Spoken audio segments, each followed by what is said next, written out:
আসসালামু আলাইকুম রহমতুল্লাহ। কেমন আছেন সবাই? আমি কখনো ভিডিওতে ভয়েস দেই না। আজকে দিলাম একটা কারণে। এটা হচ্ছে সকালে একটা পোস্ট করছিলাম গাছ কাটার পরে। এই যে গাছ হচ্ছে কিছু গাছ শেপ দিছিলাম, টুকটাক প্রুনিং করছিলাম।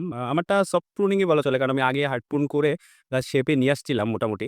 তার জন্য বেশি একটা কাটা লাগে নাই। তো তারপর অনেকেই কমেন্টস এও জিজ্ঞেস করছে, ইভেন ইনবক্সে অনেকে নক দিছে যে আসলে গাছের শেপ দিয়ে কেমন? আমি আসলে এক্সপার্ট কেউ না। আমি গেছে বছর হচ্ছে শুরু করছি। সিজনের সময় এই সময়ে না আরো ২-৩ মাস পরে আরকি শুরু করছিলাম। তো এই গাছটা হচ্ছে আমার সিজনের পরে হয়তো আপ টু ফেব্রুয়ারি বা জানুয়ারি-টানুয়ারির দিকে হইতে পারে এইটা। এটা হচ্ছে ফেব্রুয়ারির গাছ। এইটাও হচ্ছে ফেব্রুয়ারি বা জানুয়ারির গাছ এটাও। তো ব্যাপারটা হচ্ছে কি গাছ হচ্ছে এমনিতে একদম একটা বড় গাছের কাইটে একদম একটা বুশি শেপ দিয়া আমার মনে হয় আরকি। আমি ১ম আমি অনেক পেরেশানি খাইছি গাছের শেপ দেওয়া নিয়া। তারপর থেকে মনে একটা ফ্যান্টাসি করতাম যে আমি আমার এই গাছটা এইভাবে দিবো, এই গাছটা এভাবে দিবো। ওইভাবে আরকি কাজটা করলে কি হয়? হয়তো সহজ হয়। আমার মনে হয় সহজ হয়। তো এই গাছটা দেখেন, এই গাছটা হচ্ছে গেছে ফেব্রুয়ারির হয়তো ১০-১২ তারিখে এরকম হাসান ভাইয়ের থেকে নেওয়া ছিল। এটার এখানে হচ্ছে এই যে গ্রাফট। এখান থেকে গ্রাফট। তো গাছটা এমনি এমন ঝোপালো একটু গোল হয়ে যায় নাই। গাছটাকে কি করতে হয়? তখন ওই যখন হয় কি একটা ডাল একদিকে বেড়ে যায়। ওই ডালটা কেটে দিতে হবে। মায়া করা যাবে না। এই যে একটা ডাল বাঁকা, এই ডালটা এমনি বাঁকা হয় নাই। এখানে একটা সাপোর্ট ছিল। এখন নাই। একটা সাপোর্ট ছিল। সাপোর্ট দিয়ে ওরা এভাবে বেঁধে দেওয়া হয়েছিল। তখন ও কি হইছে? এরকম বাঁকা হইছে। এই যে একটা গাছ, এই গাছটা হচ্ছে ৩ টা গ্রাফট করা। কায়াটা, ফ্লেম আর হচ্ছে গ্রিন অ্যাপেল। এটা মোটামুটি গোল হইছে। এটা কিন্তু গোল হয় না। এটা হচ্ছে কায়াটা আর হচ্ছে গ্রিন অ্যাপেল একদিকে বেড়ে যায়। আর তো আপনারা জানেন ওই আ কি বলে? ফ্লেম হচ্ছে একটু লতানো টাইপের। তো এরও রাখতে হইলে কি হয়? যে সাইড বেড়ে যাচ্ছে ওই সাইড কেটে দিতে হবে। কোন মায়া করা যাবে না। কাটতে হবে। অন্যান্য সাইড গুলো কাটলে এই সাইডটা ঠিকঠাক মতো ওই আরেকটা সাইড মোটামুটি কাভার হয়ে যায়।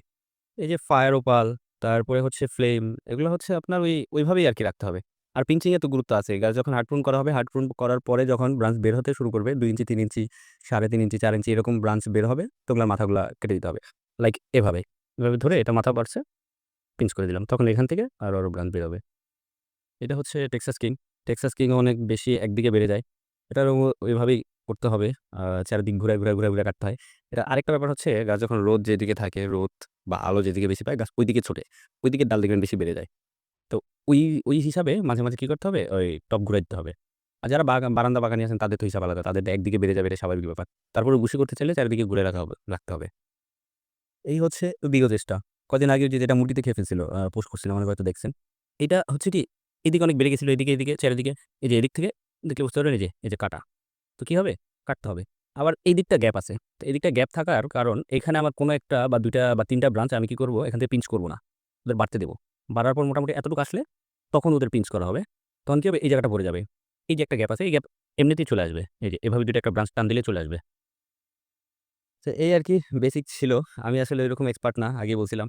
এই যে এরে কি করব? এরে এখন আমি এখান থেকে এরে কাটতেই আসছি। এরে এখান থেকে কাটবো, সব ফুল কেটে ফেলবো। মাঝখানে শুধু এতটুক রাখবো। এতটুক রাখার পরে নতুন ব্রাঞ্চ আসবে, খাবার দিব। ব্রাঞ্চ আসবে, আসার পরেই মোটামুটি জোপালো হয়ে যাবে।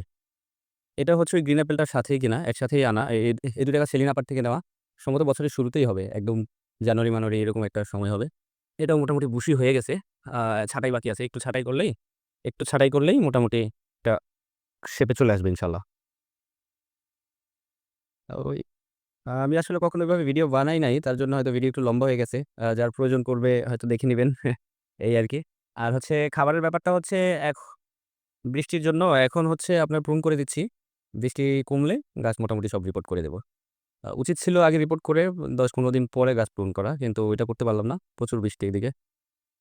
আসসালামু আলাইকুম। ভালো থাকবেন সবাই।